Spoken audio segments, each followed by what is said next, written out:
ದೇವರನ್ನು ಹೊಂದಬೇಕು ಅಂತಾದರೆ ಸರಿಯಾಗಿ ತಿಳಿಸಿಕೊಡುವಂತಹ ಗುರುಗಳು ತುಂಬ ಅಗತ್ಯ.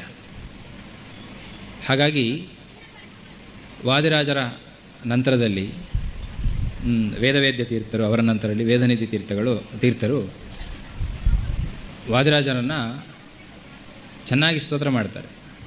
ಮಾತಾ ರಾಜ ಹೇಳ್ತೀರಾ ಎಲ್ಲರೂ? ಮಾತಾ ರಾಜ ಮತ್ ಪಿತಾ ವಾದಿರಾಜ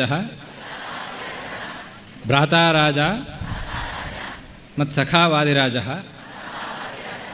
ಸರ್ವಸ್ವಂ ಮೇ ವಾದಿರಾಜೋ ದಯಾಳು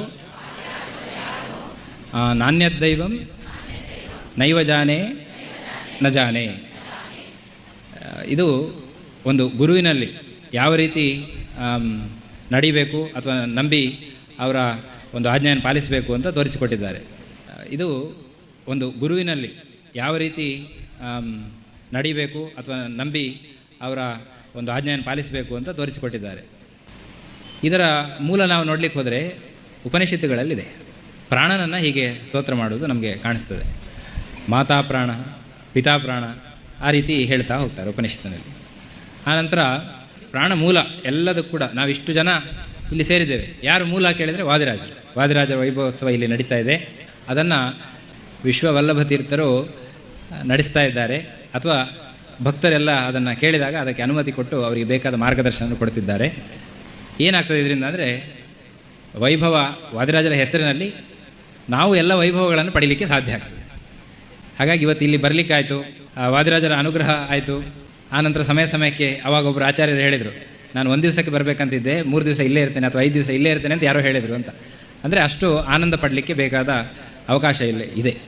ಭಾವಿ ಸಮೀರ ವಾದಿರಾಜ ತೀರ್ಥರನ್ನು ನಾವು ಗಟ್ಟಿಯಾಗಿ ಹಿಡಿದರೆ ಎಲ್ಲ ವೈಭವಗಳು ನಮ್ಮನ್ನು ಹುಡುಕಿಕೊಂಡು ಬರ್ತವೆ ಅನ್ನೋದಕ್ಕೆ ಸಾಕ್ಷಿ ಯಾವುದು ಕೇಳಿದರೆ ಈ ವೈಭವೋತ್ಸವ.